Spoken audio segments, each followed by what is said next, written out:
네. 어떻게 보면 극우야말로 좀 이런 표현 좀 과할 수는 있겠지만 가장 종북일 수 있습니다.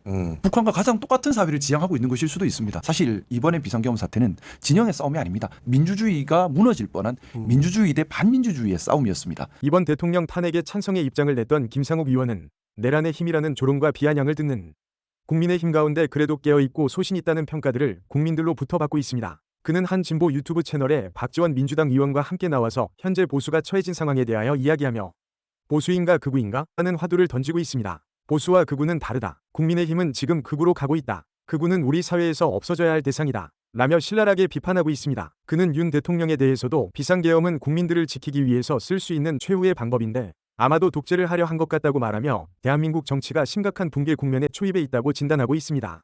또한 민주당이 정권을 잡으면 집권 거대 여당이 될 수 있는데 견제할 수 있는 국민의힘이 목소리를 내야 하는데 국민들의 지지를 받지 못하는 소수 지역 정당으로 전락하고 있다며 안타까움을 토로하고 있습니다. 또한 이번 비상계엄은 민주주의와 반민주주의의 싸움이고 민주주의가 무너질 뻔했다. 윤석열은 보수가 아니라 극우의 가치를 추구한 사람이다. 빨리 국민의힘이 윤석열과 절연하고 국민의 지지를 받는 정당이 되어야 한다고 말하였습니다. 김상욱 의원의 말을 들어보겠습니다. 구독과 좋아요는 영상 제작에 큰 힘이 됩니다.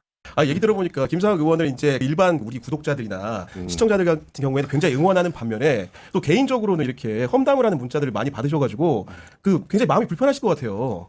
사실 뭐 저에 대해서 비난을 주시는 부분들이 그렇게 불편하게 느껴지는 건 아닙니다. 당연히 감수했고 감내하고 시작했던 일이라서 그거는 괜찮은데요. 그리고 또 그 생각도 합니다. 저에 대해서 비난이 많다는 것은 그만큼 또 파문을 던진 역할은 했다는 생각을 합니다. 네. 뭐냐 하면 그동안에 우리 범보수권에서 보수와 극우라는 개념을 구별을 못했던 것 같습니다. 그래서 보수다라고 지칭하는 분들 중에 극우적 성향을 가진 분들도 많이 계셨고요. 그러다 보니 합리적 보수 성향을 가진 분들은 정체성의 혼란을 느끼는 경우도 많이 있었던 것 같습니다. 보수나 진보나 기본적으로 민주주의라는 큰 바탕 위에 있을 수가 있습니다. 민주주의라고 하는 것은 우리가 자유롭게 말 그대로 국민들께서 시민들께서 정치 주체를 선택할 수 있고 거기에 제한이 없어야 됩니다. 말 그대로 결정권을 그렇죠. 가지고 있어야 네. 되는 거죠. 그런데 우리가 극우라고 얘기하는 것은 전체주의적이고 또 약간 독재지향적이고 권위적이고 배타적이고 그리고 경우에 따라 폭력적이기도 합니다. 다르죠. 민주주의를 전제로 하는 개념이 아닙니다. 우리가 역사적으로 알고 있는 극우라고 하는 것은 일본 군국주의 그리고 또 예전에 히틀러 그런 것들이지 않습니까? 보수가 아닙니다. 그런데 보면 보수와 극우라는 개념이 섞여서 좀 엉망이 돼 있었던 것 같습니다. 근데 제가 그래서 요즘 좀 자주 기회 되는 대로 좀 그런 파문을 많이 던지고 싶습니다. 보수인가? 극우인가? 극우는 우리 사회에서 없어져야 되고 배격해야 될 그런 성향입니다. 반대로 보수는 안정적인 발전을 우리가 지향하는 겁니다. 안정적 발전을 위해서 꼭 필요한 공정한 사회, 합리적인 사회, 그리고 개방되고 포용되고 자유로운 사회를 지향하는 것이고요. 그렇기 때문에 헌정질서와 자유민주주의 수호는 너무나 중요한 본질적 가치가 되는 겁니다. 너무나 다른 개념입니다. 그래서 우리가 지향해야 될 것은 보수이고 우리가 멀리해야 될 것은 극우적 성향이다. 이런 파문을 모르겠습니다. 저는 제가 있는 울산 같은 경우도 저에 대해서 많은 비난을 지금 하고 있는 분들도 계신데 제가 저를 믿고 다른 분들께 그 말씀을 응원도 드립니다. 하시겠죠, 당연히. 적극적으로 논쟁에 나서라고 하고 있습니다. 적극적으로 논쟁에 나서서 과연 보수인가 극우인가 개념 구별을 하는 그런 계기가 되었으면 좋겠다 싶고요. 앞으로도 뭐 계속해서 살아있어야 될 이런 논쟁이라고 생각합니다. 우리 사회에서 극우 또 극좌 아주 사회의 근본을 위협하는 그런 거라고 생각하고요. 모르겠습니다. 일부 극우 세력에서 그런 얘기 하지 않습니까? 정치적으로 동의할 수 없는 분들에게 또 저한테도 많이 하는 얘기입니다. 빨갱이다 종북이다 이런 얘기를 저한테도 하던데 당황스러워요. 그런데 제가 되묻고 싶습니다. 우리가 북한을 왜 싫어하나요? 북한을 싫어하는 이유는 독재고 전체주의적이고 배타적이고 폭력적이고 폐쇄적이라서 싫어하는 겁니다. 자, 독재고 배타적이고 폭력적이고 권위적인 데가 어딘가요? 어떻게 보면 극우가 그렇습니다. 어떻게 보면 극우야말로 좀 이런 표현 좀 과할 수는 있겠지만 가장 종북일 수 있습니다. 북한과 가장 똑같은 사회를 지향하고 있는 것일 수도 있습니다. 좀 이런 되물음이 필요하지 않나라는 생각을 해봅니다. 좀 본격적인 질문 해도 됩니까? 예. 부정선거 동의 안 하시잖아요. 상식적으로 가능할 그거는 이미 말이 안 되는 얘기지 않겠습니까? 만약에 부정선거가 있었다면 저는 그렇게 생각합니다. 정말 부정선거가 있었다면 뭐 윤석열 대통령께서 경찰 조직을 동원해서 수사해도 되는 것이고요. 검찰 통해서 수사해도 됐겠죠. 되는 것이고요.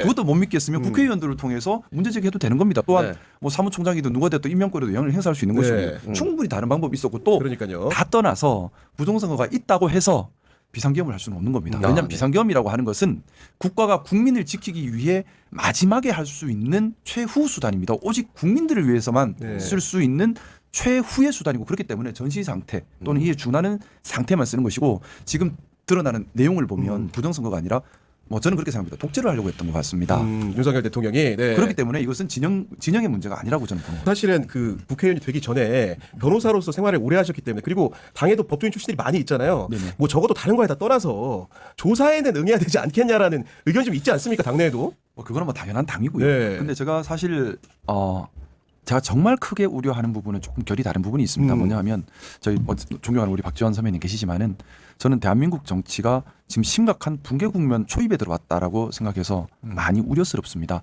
무슨 말씀이냐면 어떤 권력이든 견제받지 못한 권력은 부패할 수밖에는 없습니다.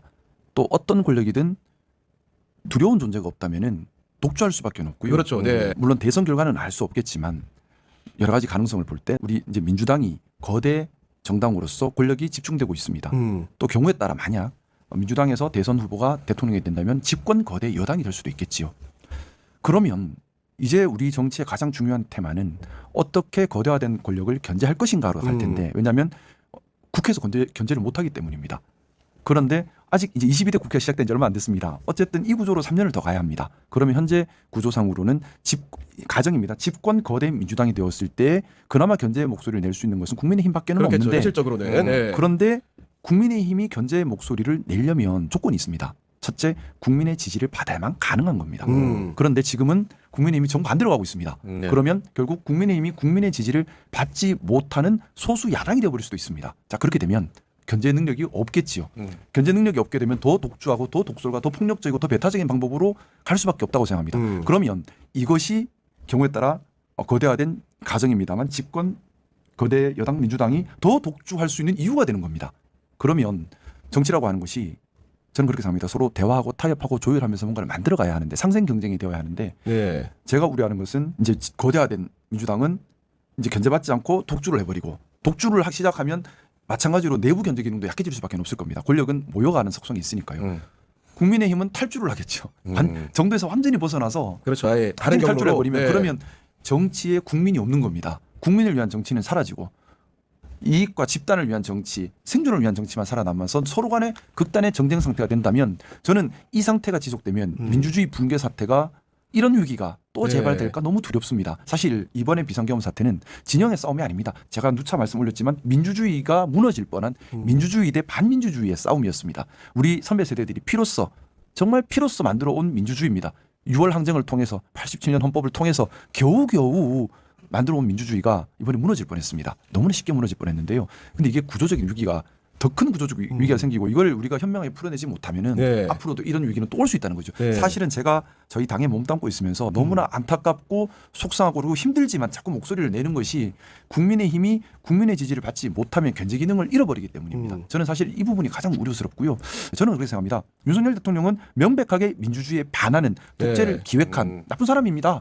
보수의 가치를 추구한 것이 아니라 극우의 가치를 추구했습니다. 그러면 우리 보수 정당으로서 하루빨리 절연하고 국민들이 바라는 그런 보수 정당의 모습으로 거듭나서 국민의 지지를 얻어야만 합니다. 그래야지만 우리가 지금 민주당이 훨씬 의석수가 많지 않습니까? 네. 또 권력도 많이 모여 있지 않습니까? 견제 기능을 할 수가 있습니다. 저는 견제 기능조차 못하는 당이 되어버릴까 봐 우려스럽고요. 그래서 직언을 많이 드리고는 있는데 네네. 아무래도 제가 아직까지는 별로 효과를 못 보고 있습니다.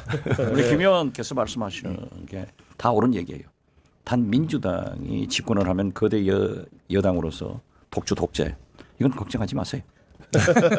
우리가 다 해본 사람들이에요.